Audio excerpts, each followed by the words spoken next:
Time I was on stage, the guy that introduced me was a guy named J.T. Newton.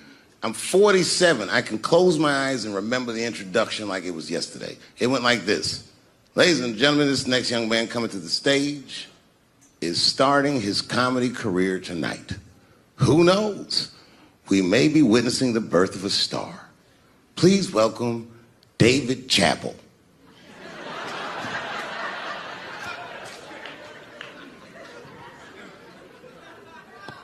From the first time that I ever held a microphone, I was sure this was it. I knew I was home. I knew I had found my thing. And my God, man, I was a child. I got good.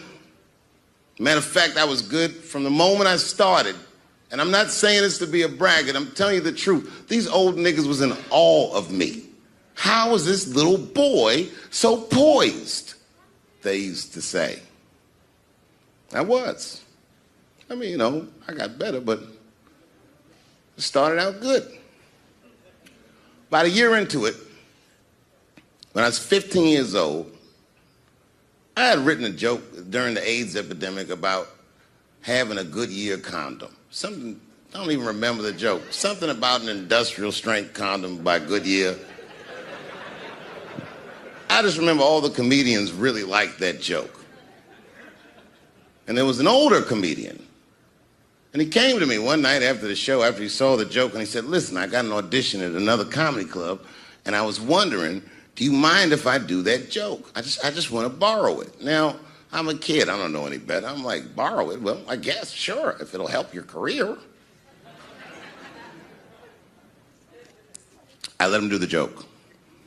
And then weeks later, I was waiting to go on in a comedy club, and he went on before me, and he did the joke. And after the show, I pulled him aside, and I said, hey, man, I don't mind you borrowing my jokes, but you got to give them back.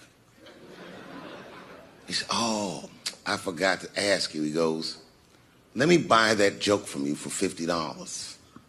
And I said, man, I'd do it, but I'm just starting out. I need all the material I can get. The idea being that the more material I can accumulate, the faster I'll be able to make money for my work. I said, I can't do it. I want my joke back. I'll never forget this. Remember, I was a 15-year-old child. This guy was a grown-ass man. He stood up over me so I could see how big he was. And he said to me, really? I can just take it. And he did. I got scared because I was a child. But I never forgot that. I never forgot that. I was 15 years old. I'm 47 now. I think about this guy all the time. When I look at my own kids and I see how young and innocent they are, I can't believe someone did that to me. And I don't think about it every day because that was the worst thing that happened to me. I think about it every day because that was the first time that someone ever did that to me. But in my career, it has happened many, many times since, where someone would intimidate me or scare me and take something that I believe was mine. I'll tell you another story. Now I'm 18 years old. I'm living in New York City, and I just finished my first road tour, which was a very difficult tour. I'll spare you the details. Now I'm back in New York, but my rent is paid, thank God. And I have $60 to my name, and a woman that I had met in Pittsburgh, a bad Dominican bitch,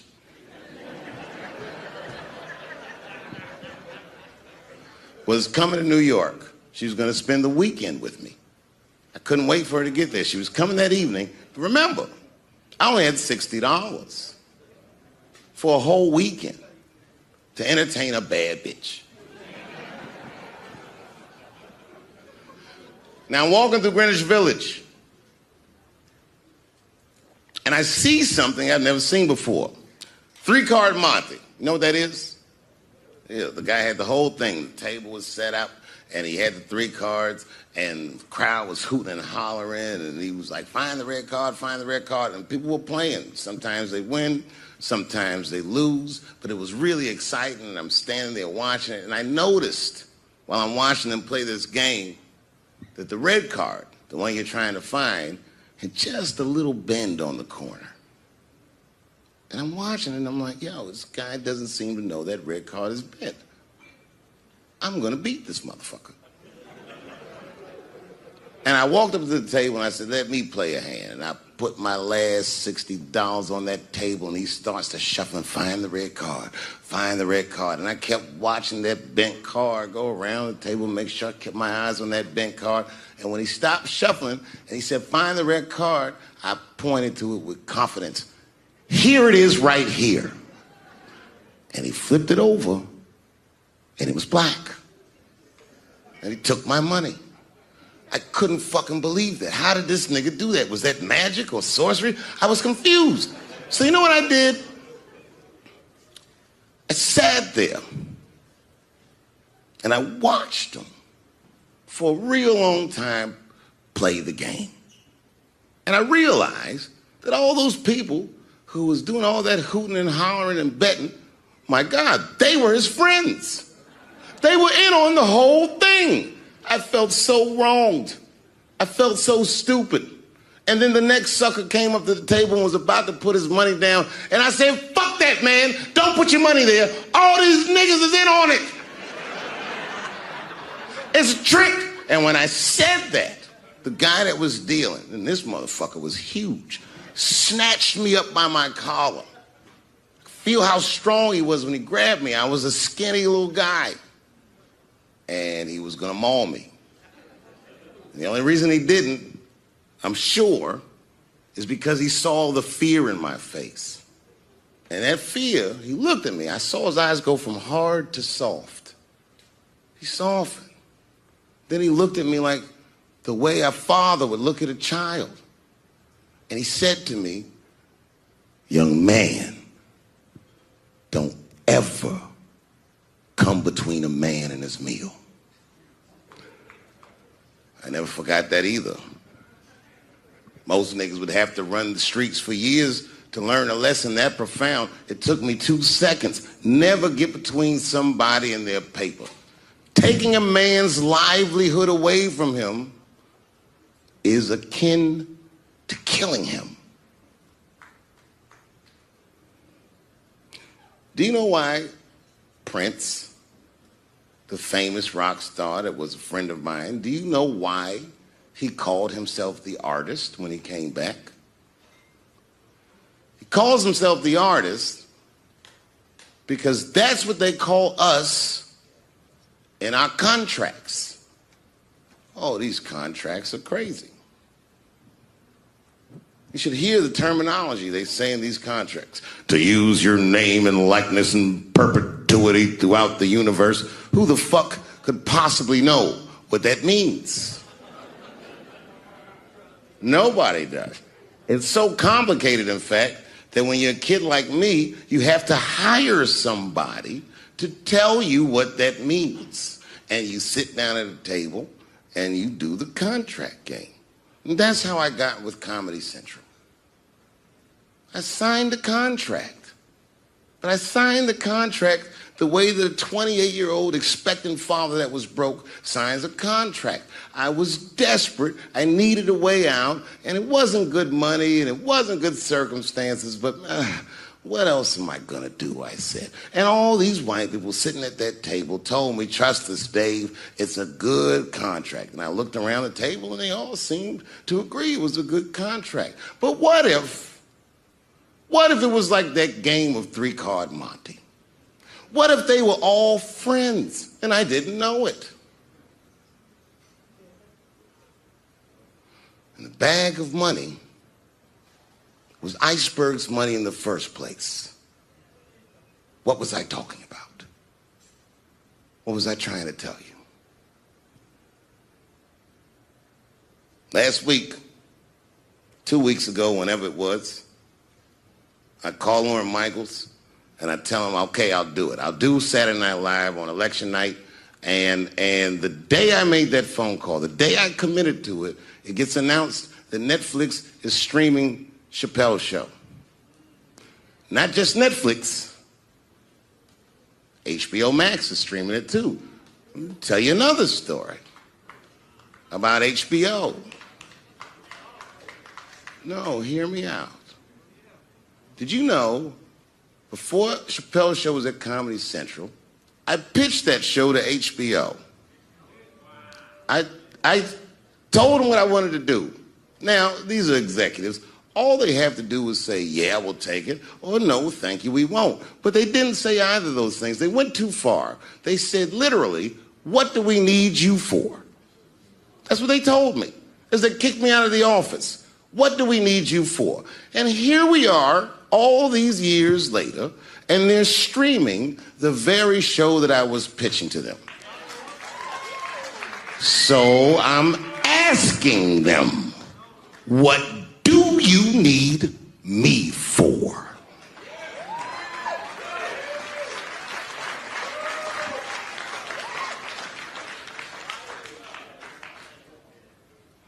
People think I made a lot of money for Chappelle's show. When I left that show, I never got paid. They didn't have to pay me because I signed the contract. But is that right? I found out that these people were streaming my work and they never had to ask me or they never had to tell me. Perfectly legal because I signed the contract.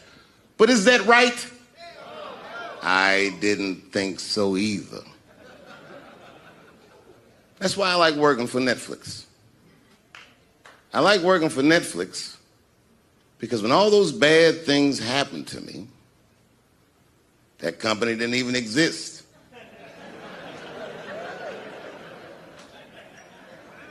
And when I found out they were streaming Chappelle's show, I was furious. How could they not know? So you know what I did? I called them and I told them that this makes me feel bad. And do you want to know what they did?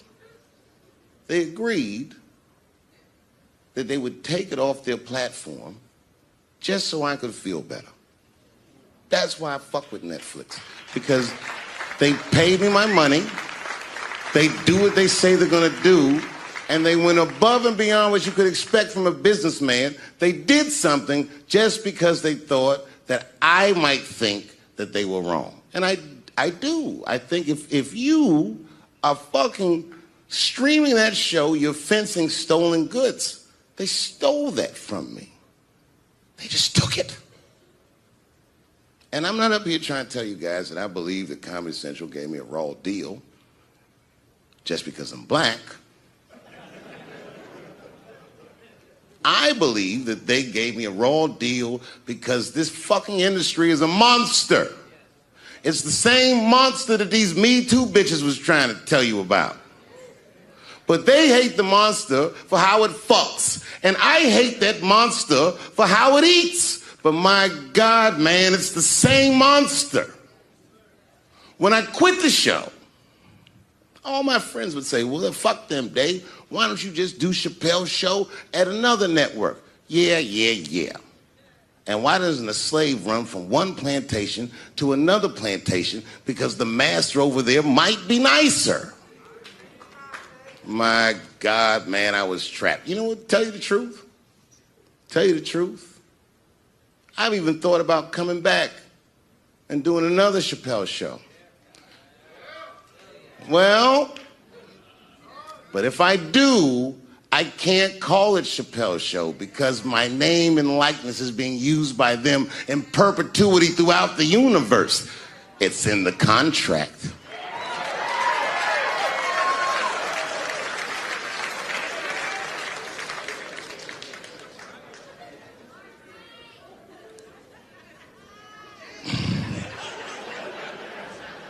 You're not supposed to do this in my business. I'm up here doing something that nobody else in this business has the balls to do. I'm telling you something that you need to know. I'm trying to explain to you what you're seeing. You don't understand what you're seeing. I am publicly flogging a network. And I know that this network niggas, they watching me and they saying, why are you doing this so publicly? Doesn't feel good to be flogged publicly. Oh, believe me, I know. I know exactly how that feels. When I quit my show, they said I was crazy. What was crazy about it? I just didn't want to do it anymore. They said I smoked crack. That's impossible. I was a devout Muslim. I didn't smoke or drink. But I do now, bitch, because you ruined my fucking life. Now it's their turn. This is their first nigga lesson, and I'm honored to give it to them. They're gonna pay me for this show. I called my agent. I said, is there anything I can do about this show? And he said, no. Well, fuck you too then. If you want something done right, I guess you got to do it yourself. So I'm not going to the agents. I'm coming to my real boss. I'm coming to you. I'm begging you. If you ever liked me, if you ever think there was anything worthwhile about me, I'm begging you. Please don't watch that show. I'm not asking you to boycott any network. Boycott me. Boycott Chappelle's show. Do not watch it unless they pay me.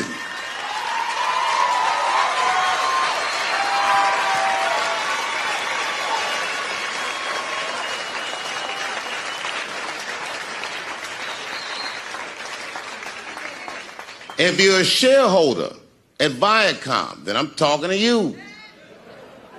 Because all that shit that they do to us, well, they do everything for their shareholders. That's what they told me. So if you're a shareholder in that company, tell them it's wrong. And if you don't believe that it's wrong, then fuck you too. You should know what's in the hot dogs you eat.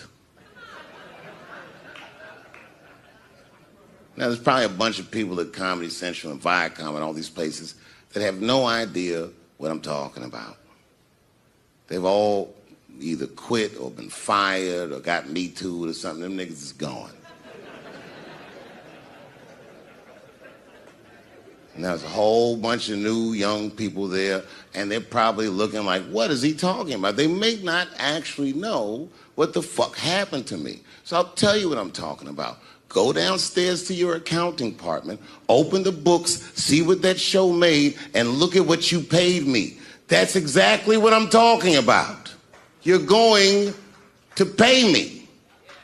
I am inviting you to come with me and work with me. And let's fight against that terrible, terrible feeling that you made me feel together. We can fight together and work this thing with Chappelle's show out. Or I can just take it. Thank you.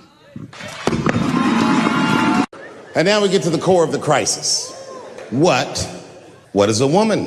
What is that in this day and time? Is there even such thing as a woman or a man or anything? Seems to be a question nowadays. Now listen, women get mad at me.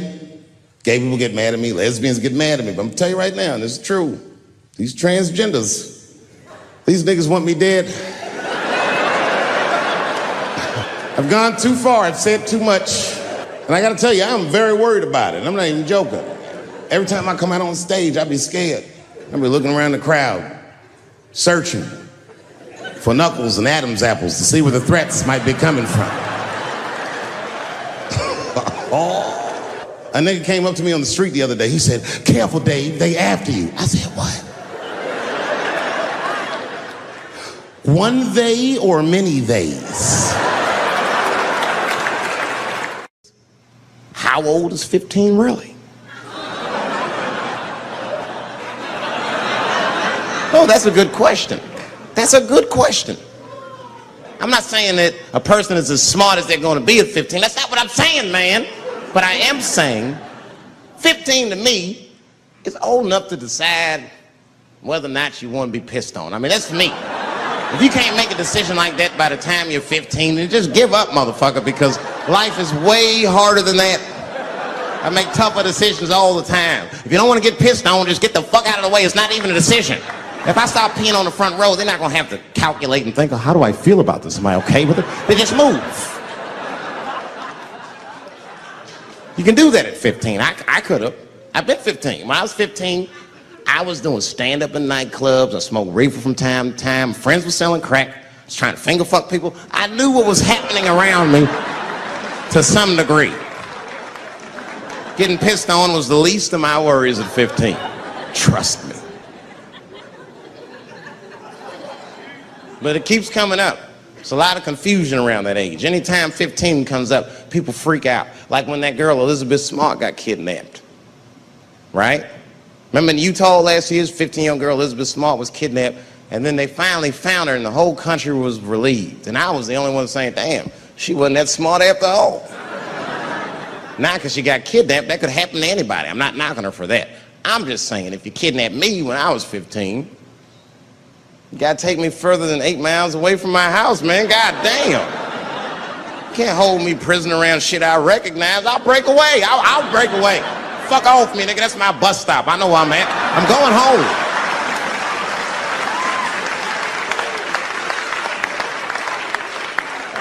She was missing for 6 months, 8 miles away from my house. And it was a great night. I remember the late, great Paul Mooney was there. A bunch of fly-ass comedy niggas was there. And we all went backstage and was just drinking and talking shit and laughing, and Daphne stole the room. She had everyone cracking up, spinning the yarn, telling us all these crazy stories about shit she be into. We all laughing real hard, and then she's telling us, and everyone's laughing. I'm looking around, I'm like, oh my God, she is funny. I pulled her aside and I said, you're hilarious. I didn't know that when you were on stage. I said, you're doing some things wrong, but I can help you. I said, anytime I'm in San Francisco, why don't you open the show for me, and I'll just try to give you some pointers, see if you can't work this thing out. And she said, are you serious? I was like, yeah. And she grabbed me real tight, hugged me, squeezed me, and I pushed her all violently because I'm transphobic. I said, boundaries, bitch.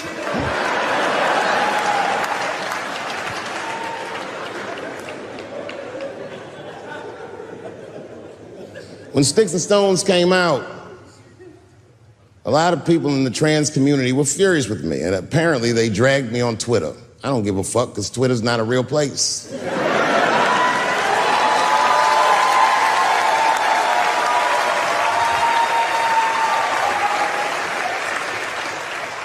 And the hardest thing for a person to do is go against their tribe if they disagree with their tribe. But Daphne did that for me.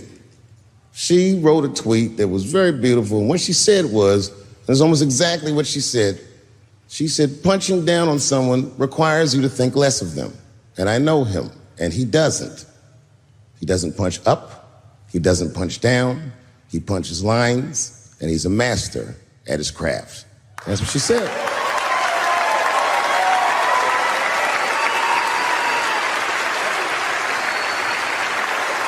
Beautiful tweet. Beautiful friend. It took a lot of heart to defend me like that. And when she did that, the trans community dragged that bitch all over Twitter. For days, they was going in on her, and she was holding her own because she's funny. But 6 days after that wonderful night I described to you, my friend Daphne killed herself. Oh, yeah. It's a true story. My heart was broken. Yeah, it wasn't the jokes. I don't know if it was them dragging her. I don't know what's going on in her life, but I bet dragging her didn't help.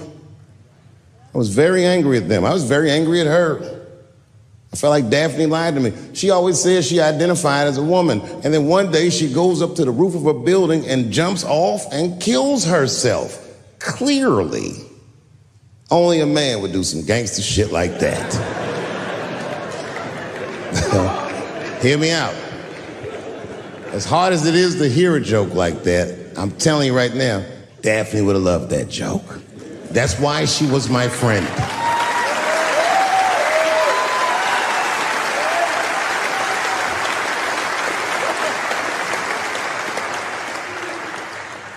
I was reading her obituary, and I found out she was survived by a daughter. And the moment I found that out, and this is true, Anderson Cooper from CNN texted me. And all he said was very nice. He said, I'm sorry to hear about your friend.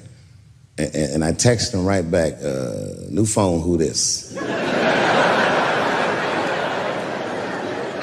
He said, it's Anderson Cooper. I said, Anderson. I go, look, I need to find her family. And he texted me right back with all the phone numbers and all this information. I say this to say, if you ever want to know about anything gay, call Anderson Cooper from CNN. This nigga is faster than Google.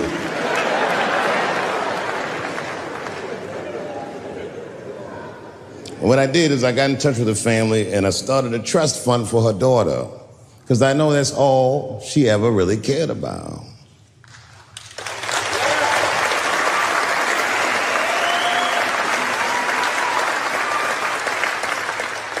And I don't know what the trans community did for her, but I don't care, because I feel like she wasn't their tribe, she was mine. She was a comedian in her soul.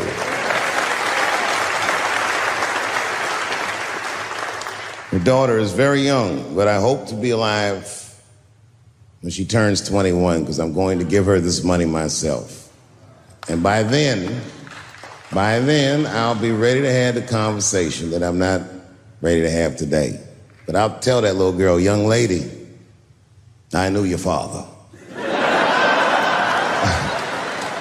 And he was a wonderful woman.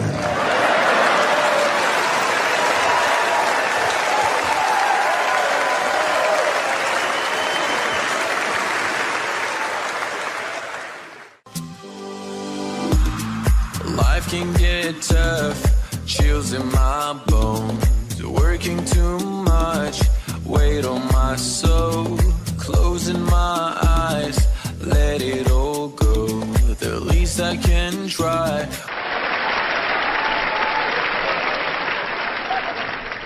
Sometimes, sometimes racism works out in black people's favor. Now, it doesn't happen often. It happens very rarely, but when it happens, it is fucking sweet.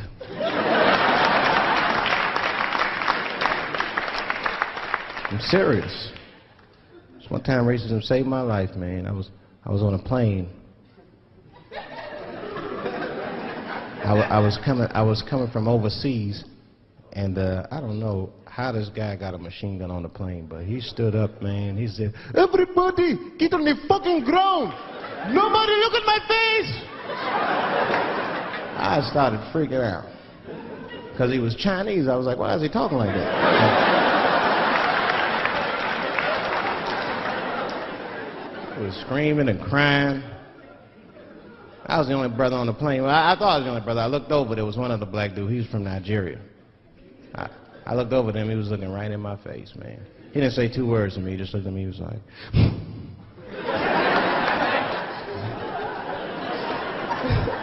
He didn't need to talk. I knew just what he was talking about. I looked right back at him. That's right.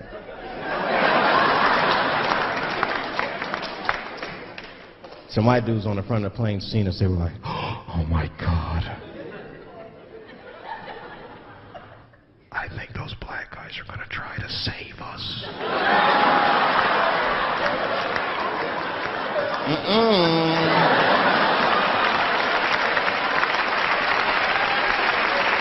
We were just communicating that we understood the situation.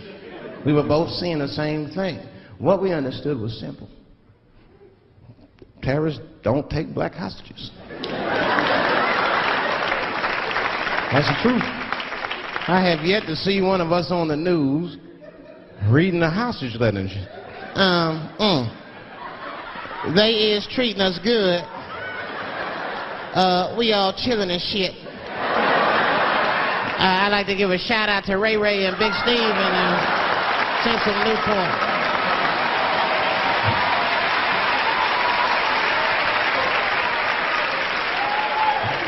You're not going to see it. Terrorists are smart. They know what they're doing there, They terrorists. They know black people's bad bargaining chips.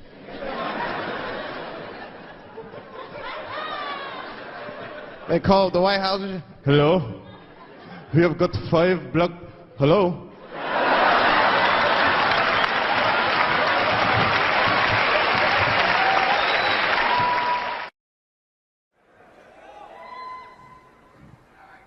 It's been said in the press that I was invited to speak to the transgender employees at Netflix, and I refused.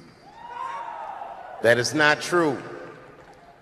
If they had invited me, I would have accepted it, although I am confused about what we are speaking about. I said what I said, and boy, I heard what you said. My God, how could I not?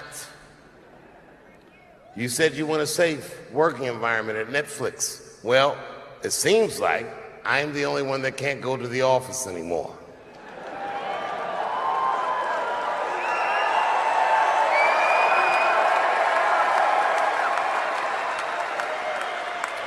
I want everyone in this audience to know that even though the media frames this, that it's me versus that community, that is not what it is.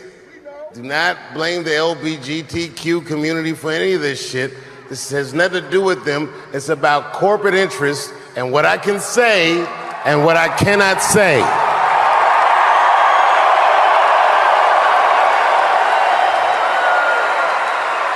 For the record, and I need you to know this, everyone I know from that community has been nothing but loving and supporting. So I don't know what all this nonsense is about. In summer 2020, when the whole world shut down, I was outside doing shows. My neighbor had a cornfield, and he let me throw shows there, and people came from all over the country. Some people came from around the world to see those shows. The best comedians on earth came to my home and broke bread with me. And we lived our lives. We found a way to keep moving forward. I made a whole documentary about it. The first night of those shows was a piece that some of you might have seen. It was called 846, and it dealt with the murder of George Floyd.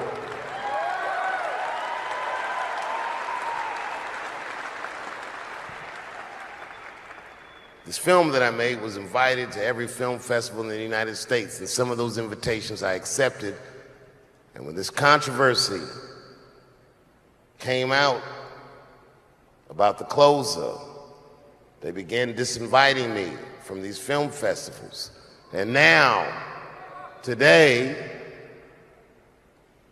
not a film company, not a movie studio, not a film festival, nobody will touch this film.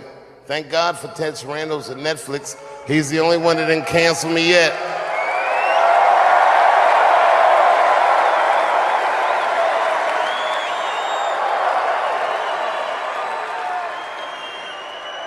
To the transgender community, I am more than willing to give you an audience, but you will not summon me. I am not bending to anybody's demands.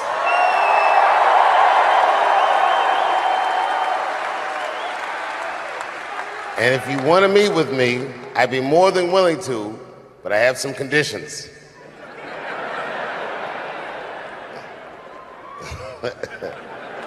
First of all, you cannot come if you have not watched my special from beginning to end.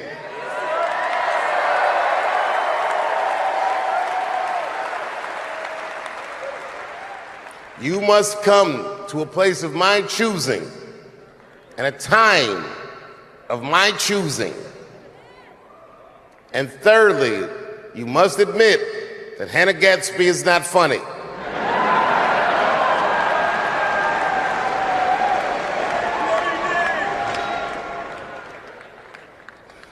I desperately want people to see this movie, but I understand why investors would be nervous. Since nobody will touch it, I'll tell you what I'll do. I will make it available for all of you in 10 American cities, going on sale in the next few days. You will be able to see this movie in its entirety, and you can see what they're trying to obstruct you from seeing. And you can judge for yourself, but you cannot have this conversation and exclude my voice from it. That is only fair. You have to answer the question, am I canceled or not? Then let's go. Thank you very much, and good night. You know who I feel real bad for is Indians. Everybody feels bad for Indians. They get dogged openly because everybody thinks they're dead. These motherfuckers are not all dead, all right? I've seen, with my own eyes, I've seen a gathering of 1,500 Native Americans. They were all gathered in one place. The place is called Walmart in New Mexico. There's Indians everywhere. I'd never seen Indians before. I wasn't even sure if they were Indians. It's fucked up, but I asked one of them. It's not nice, but I seen him in the sports section looking at bows and arrows. I had to say something. Excuse me. I don't mean to be rude. Are you an Indian? And he was cool. Yes. Yes, I'm Indian. Still didn't believe him. I had to test him to be sure. This is fucked up. But I had a gum wrapper in my pocket, so I balled that shit up and I threw it on the floor. And a single tear came out his eye. I said, oh, shit. I had so many questions. So what tribe are you from? I am a Navajo. I said, word. I studied you in social studies. You're a hunter-gatherer, correct? He said, I guess so. That's what you wish to call it. I said, why? What do you call it? He said, I am an alcoholic.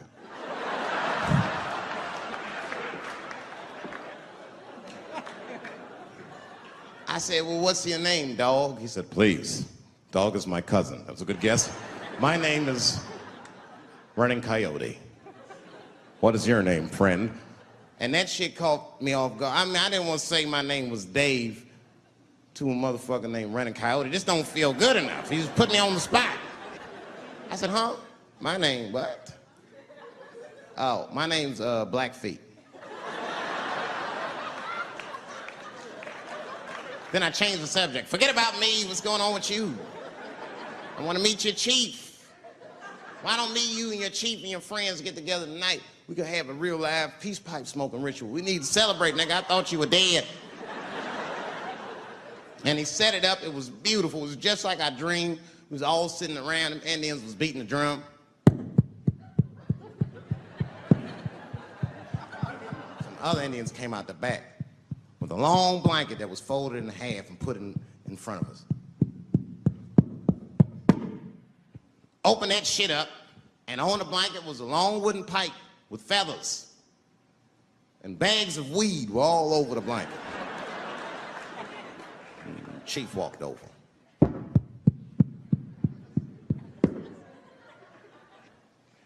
The big ones are 50. The little ones are 25. And these are 10.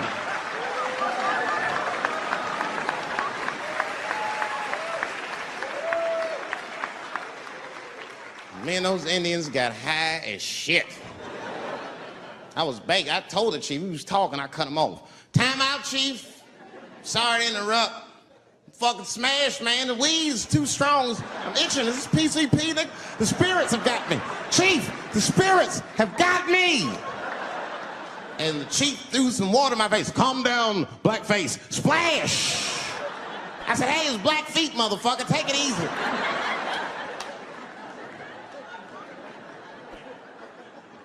Blackfeet, you're welcome to stay amongst me and my tribe for the night until the spirits leave you.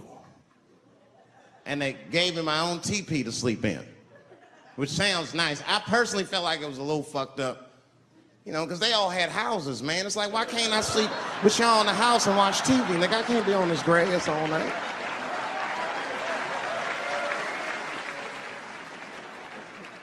Yeah, Indians is rude, man. Everybody's rude. Indians, they eat nasty food. All they ate was corn and shit. Doritos, I think they call it. That's right. People only see the surface. They see the division in our foods. Just because I eat chicken and watermelon. They think that that's something wrong with me. Let me tell you something. If you don't like chicken or watermelon, something is wrong with you, motherfucker. There's something wrong with you. Where are all these people that don't like chicken and watermelon? I'm sick of hearing about how bad it is. It's great. I'm waiting for Chicken to approach me to do a commercial, nigga. I'll do it for free, Chicken. It's the least I can do. They make fun of Latin people for eating, what y'all eat? Beans, rice, corn. Listen, that's not a reason to hate a motherfucker, all right? It's funny, but it's not a reason to hate. The only reason these things are even an issue is because nobody knows what white people eat. You've been very good at keeping that shit a secret amongst yourselves. I study white people. You don't know that. I'm writing a paper on you. Not even for school, nigga, just to do it, just to get, I'm just doing independent research. I'm spending my money, that's why I'm working so hard. I follow you around grocery stores. They freak out. I just try to peek in the cart. They always say, get away from my cart, nigga. What are you looking at? Chicken and giblets are over there. You must be lost. These are vegetables.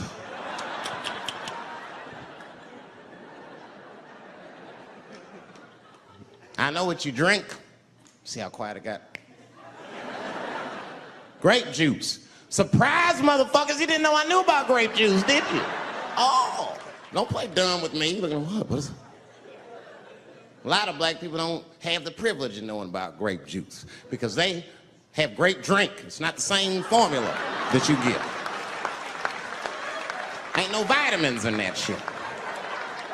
You might have one of your black friends over. Todd, would you care for a glass of grape juice? What? Nigga, what the fuck is juice? I want some grape drink, baby. It's purple. I don't think I know what a grape drink is. What? I have some apple juice if you want. What the fuck is juice? I want some apple drink.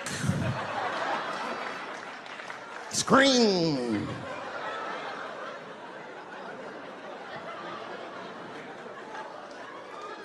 Remember that commercial for Sunny Delight when all the kids run in from outside playing and they all run to the fridge?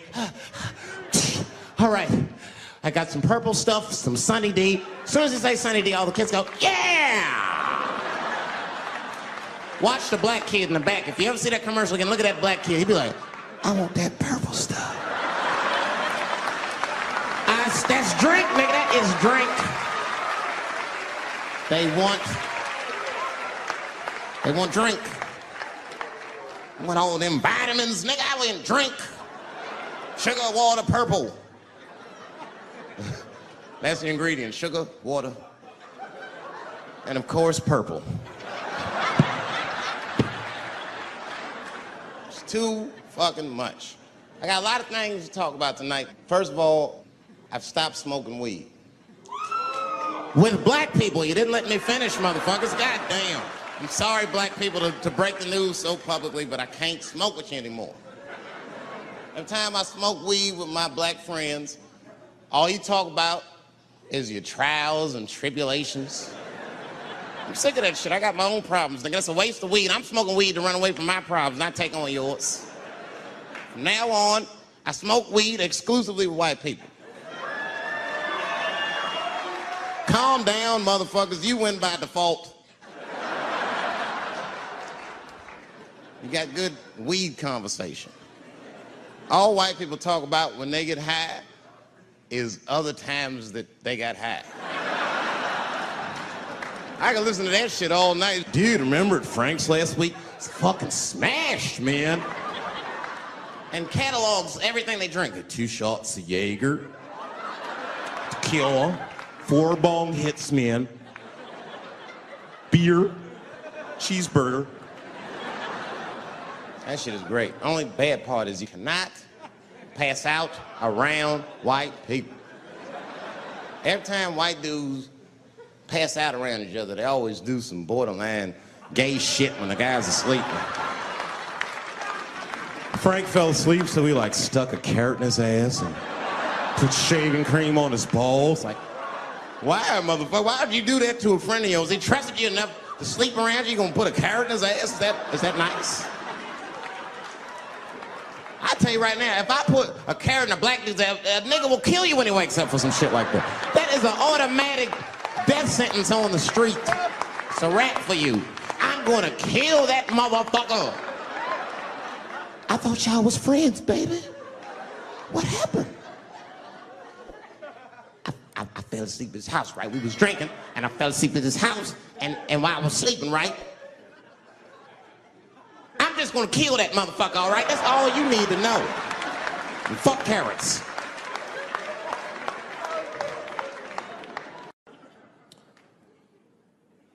The second time I met O.J. Simpson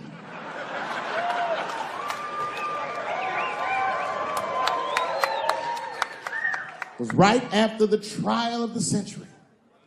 There I was, now a young man of probably 23. O.J. Simpson was the most famous or infamous face on planet Earth.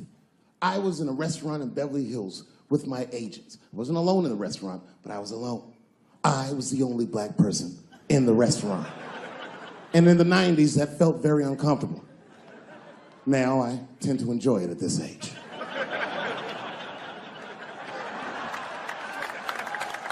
I was having dinner with my agents, celebrating a deal that they told me was lucrative, but I later learned fucking sucked. And suddenly, a group of women walked by. Every race was in that group. Black, white, Asian, Latina, white, and white again. They were all gorgeous. I watched them walk by. Then, I saw a familiar face. Al Collins, the man from the infamous Bronco check, towards the door. Couldn't believe what I saw. And then, close behind him, was O.J. Simpson, newly released from jail. The restaurant fell still. I was shocked. I didn't mean to say it out loud, but it just came out. O.J. He stopped, turned around to see who said it, saw my black face, and correctly assumed it was me.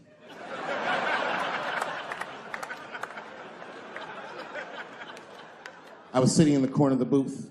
He leaned over all the white people I was having dinner with and shook my hand. How are you, young man? He looked in my eyes, and I could see in his eyes that he didn't remember meeting me the first time. And then he walked away. And I looked back at my agents, and all of them had nothing short of disgust on their faces. And the only one with the courage to voice their disgust was a woman named Sharon, who used to represent me. How could you, she said. How could you shake hands with that murderer? I said, Sharon, with all due respect, that murderer ran for over 11,000 yards.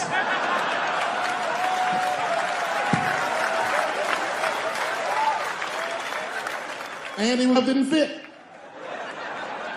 Glove didn't fit. Get over yourself.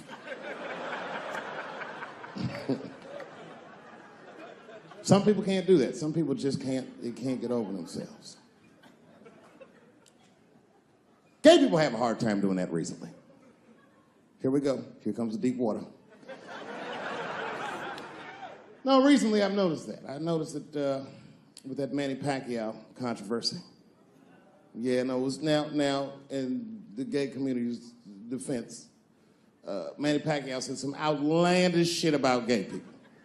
Very, very not nice things that I won't repeat, but there was biblical verses and some analogies to animals. Wasn't a good look. Nike took his shoes immediately, which I thought was a little harsh. A little harsh. You know what I mean? Because he's, just because he's Asian. You know what I mean? Fuck, you gonna take shoes off Asian dude to appease a gay dude. You know what I mean? No? You don't know what I mean. But Asian people kind of know what I mean. No? No Asians in the front? No?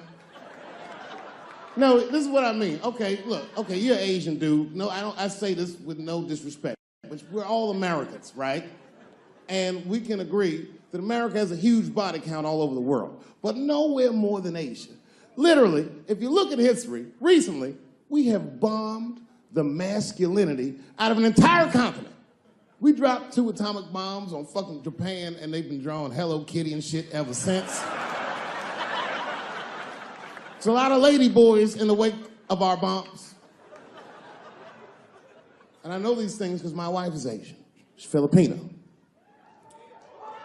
All right, well, okay, so that explains it. Now you know why you see me at all those Filipino events. I'm not there picking up pussy, I'm dropping some off.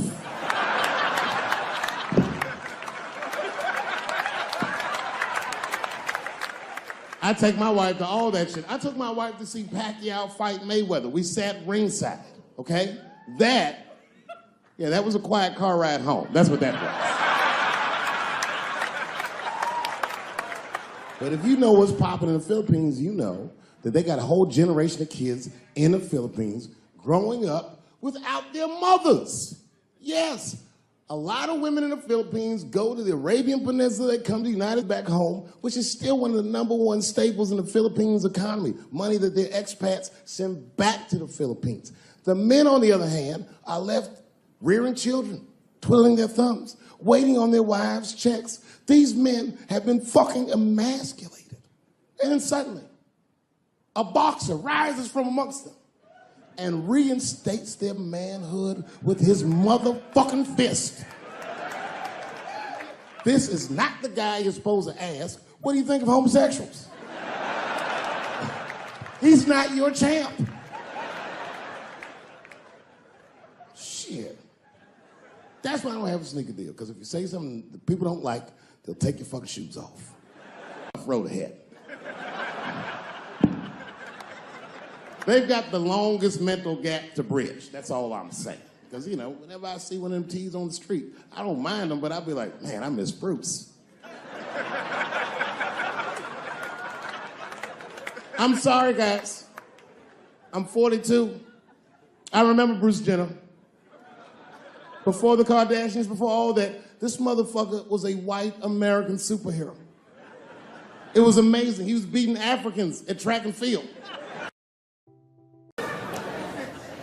You know, I'm gonna give you a history lesson, because I'm sure this wasn't on your entry exam.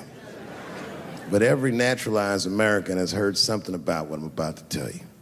The picture is the early 50s in the United States. This 14-year-old boy goes down from Chicago to Mississippi to meet his extended family for the first time. He'd never been to Mississippi. And before he went, his mother said to him, very pointedly, she said, if a white man looks you in your eyes in Mississippi, look away. And I don't know what you know about black people from Chicago, but they're not a scared people. Legend has it, he was in front of a convenience store, hanging out with his cousins, having a good time, and a white woman walked out of the store, and he thought she was pretty, and he said, bye, baby. Not realizing that he had just made a fatal mistake. 4 days later, a group of adult white men burst into this family's home and snatched a 14-year-old boy out of bed in front of his family that was powerless to stop them, and he was never seen alive again. His name was Emmett Till. They found his body maybe a few days later. It was in a creek, tied to a wheel so it would sink, horribly beaten and bloated. Hideous. And lucky for everybody in America, his mother was a fucking gangster. She was.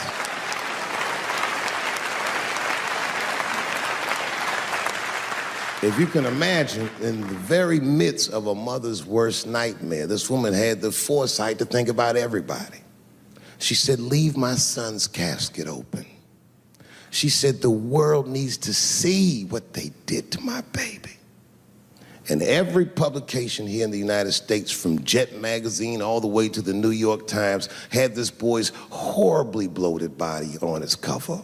And if our civil rights movement was a car, this boy's dead body was premium gas. This was a very definitive moment in American history where every thinking and feeling person was like, ugh, we gotta do better than this. And they fought beautifully, and here we all are.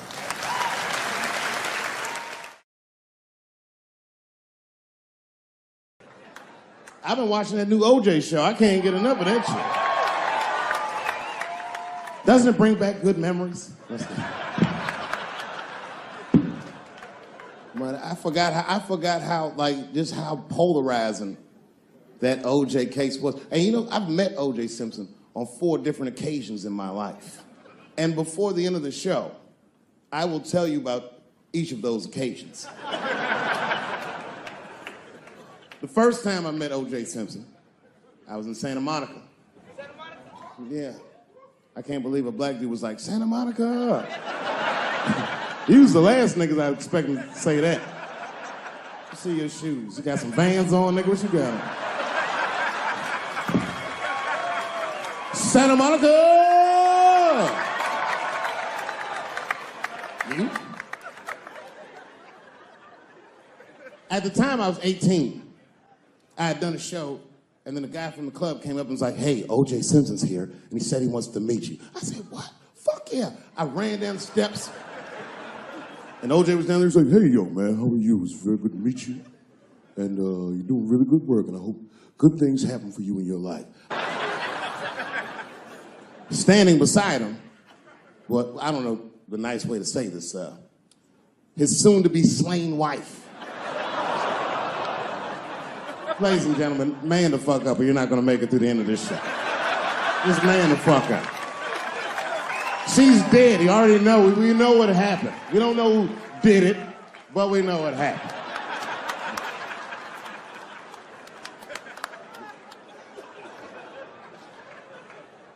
I should tell you that woman was very nice to me. She actually embraced me. She said, I think you're adorable. And she hugged me. She goes, good luck to you. And she held me for a long time. And I whispered in her ear, bitch, are you trying to get us both killed?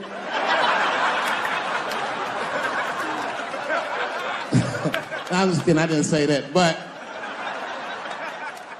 that was the first time in a nutshell.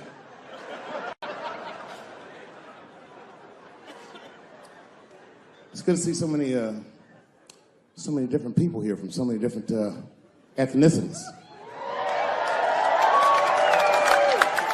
Very diverse crowd. Looks like you thought Bernie Sanders was gonna come out in this motherfucker, but surprise, it's me. Yeah. Yeah, no, you know, I'm happy really to see black people come. You know, a lot of black people don't fuck with me like they used to. But there's a lot of reasons, there's a few reasons you don't see black people at my shows. One is because obviously black people have slower internet connections. I mean, that would be my guess. I don't know what. Actually, my own actions drew a wedge between me and the community I hold so dear. A couple of weeks ago, I was supposed to be in Flint, Michigan for a charity benefit that was supposed to raise awareness for the appalling condition of the water in Flint. I don't know if you know this, but the water in Flint is fucking poisonous. It's actually making people sick. I mean, Hollywood people like, so what? At least they have water. This water's fucked up. So a lot of black celebrities flew into Flint, and they did a tremendous charity benefit, and I was on the schedule to appear.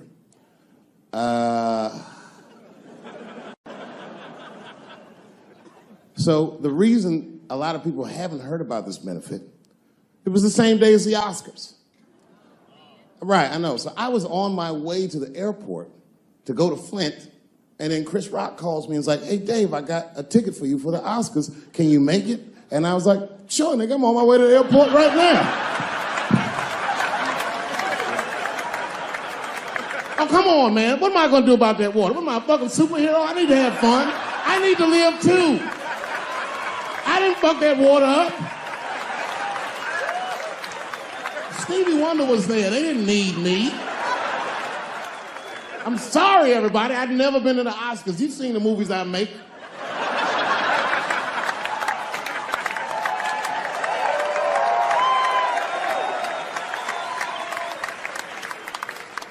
I was excited as fuck. I knew I was gonna get in some trouble because when I was walking in the red carpet, the black press came after me. Excuse me, brother. When you hear somebody call you brother too much, something terrible's about to happen. Excuse me, brother. And then I looked back and the motherfucker had a tuxedo with the kente cloth tie. I said, uh-oh. He said, I just want to ask you a couple questions. I said, what publication are you with? Bongo, what the fuck? Who the fuck reads this? He said, listen, brother, I just want to ask you a quick question. You understand that this year, this is a boycott for the Oscars, so I'm just wondering what made you, of all people, cross the motherfucking picket line and be here tonight. I said, boycott? Nigga, I haven't been working in 10 years. What do you mean, boycott? I've been on strike. Y'all niggas didn't stop working. I had to watch fucking Key and Peele do my show every night.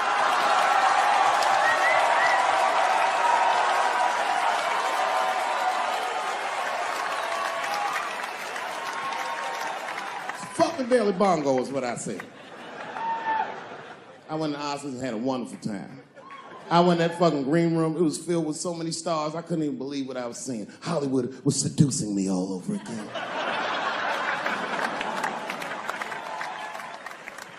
I was sitting back there, I'm smoking, drinking with the stars. And then 2 Hollywood movie producers came over right to me. Oh my God, Dave Chappelle, said the leader one. He was obviously gay. Some guys you can just tell. The other one seemed like a money guy, like maybe he was from Texas or some shit. But the gay one was definitely the leader, because he did all the talking. And then he hit me with, so David, do you have any movie ideas that you would like to pursue? The truth is, I don't. But if you know the game, you're not supposed to tell motherfuckers you don't have ideas. I was like, yeah, man, I got plenty of ideas. And he called my bluff. Really? Like what? Huh?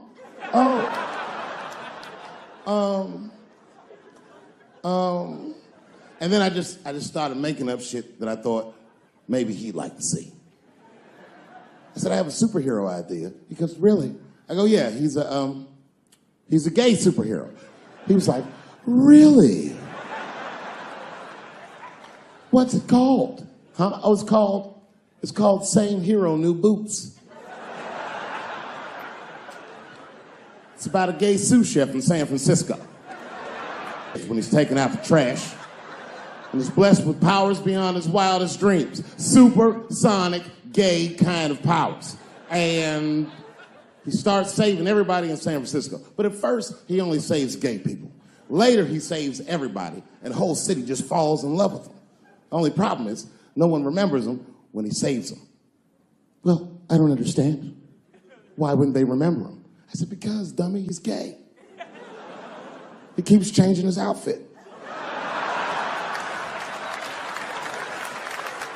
People come up, thanks for saving, mister. What's your name anyway? And he's like, same hero, new boots, and that motherfucker flies away.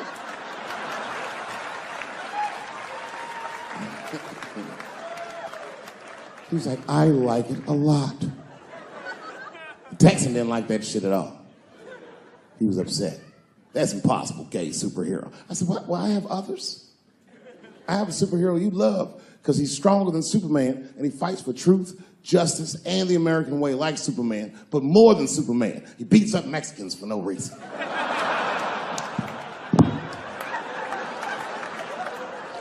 The Texan's like, you got my attention. Do all this great shit. Only problem with this guy is he can't even activate his powers unless he touches a woman's vagina. Not a long touch, just a couple of pats.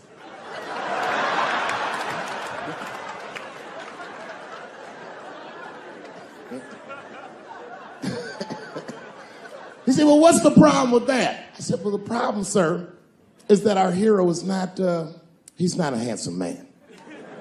And he's often short on cash.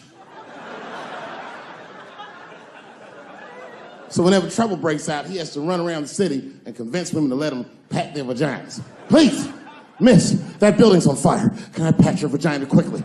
People are dying, but he can't tell them exactly why. Ugh, get away, you're gross. Please, miss, people are dying. Just a couple of pats. Ugh, gross, get away.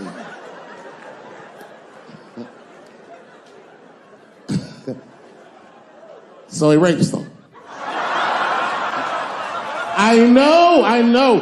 That's the dilemma for the audience. because he rapes, but he saves a lot of lives. And he saves way more than he rapes, and he only rapes, but he does rape. I didn't realize it, but the whole green room was looking at us. All the celebrities were disgusted. That guy from Texas was like, here's my card, call me on Monday. That worked out. I tell you, when I was sitting here watching what all the other honorees have done with their lives, I started feeling like shit, like this is terrible.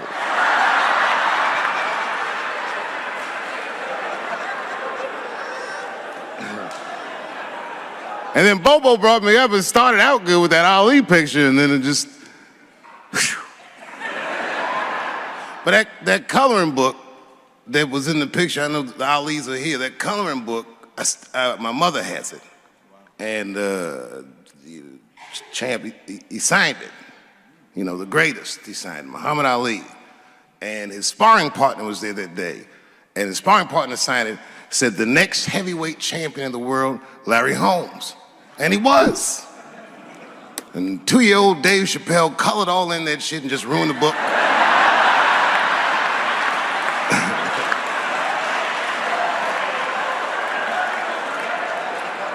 But I remember part of the book that I remember real vividly, because I asked my mother about it when I was a kid. There's a part where there's a picture of Ali throwing his Olympic gold medal into the Ohio River. That's why it's so weird for me being here. You know, both my parents were very brilliant. My dad went to Brown in 1955. That's right. He told me at the time he was one of 3 black students. He said one of the guys got accused of a rape that he probably didn't commit, and the other guy killed himself, and Dad said, and I left. And see, that's what makes us Chappelle's great. We know when to quit.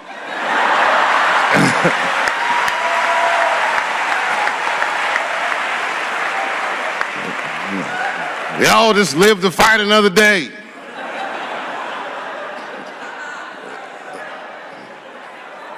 I gotta say, I'm very honored to be here, and I'm very honored to be here with the other honorees. Really, I'm like very humbled by you all, the work that you do, and you all make me want to be better. All of you.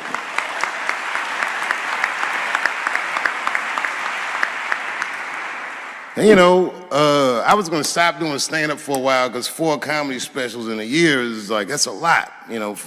But you know, shout out to my colleagues in comedy. I just want to say that in a way, this for me belongs to my mother primarily, who was an African American studies professor, and a lot of the content that I say, she raised me well.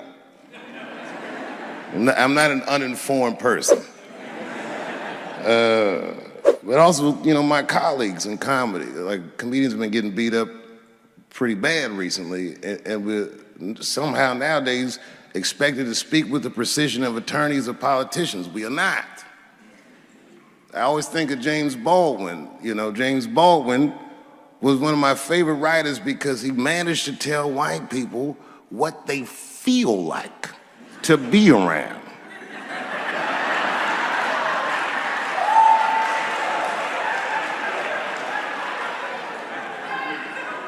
So I ain't gonna hang up my gloves yet. I think I got one more special in me. So to quote Baldwin, God gave Noah the rainbow sign. It's no more water, it's the fire next time. Thank you very much.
Thank you.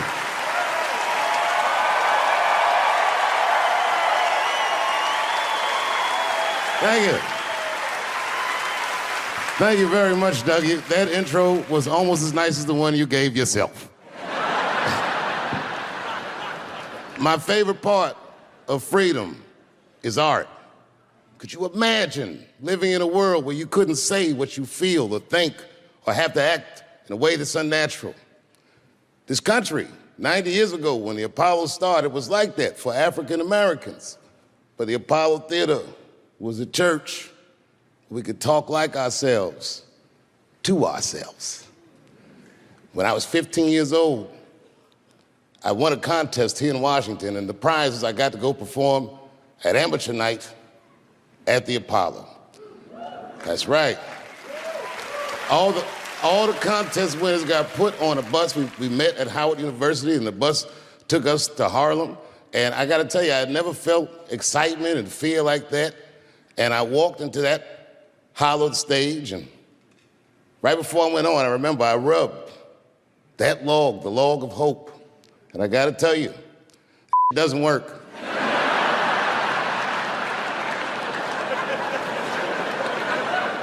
Man, it went so bad.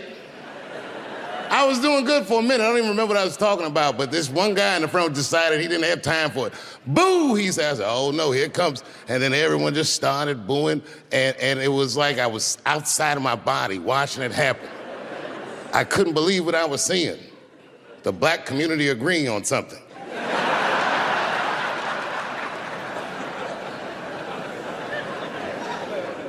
And then a siren goes off, loud siren, and the dude they call the Sandman will come out dressed like a clown, and he'll dance you off the stage and swing a bat at you. I was 15, but I can remember thinking to myself, man, I want to beat the out of this guy.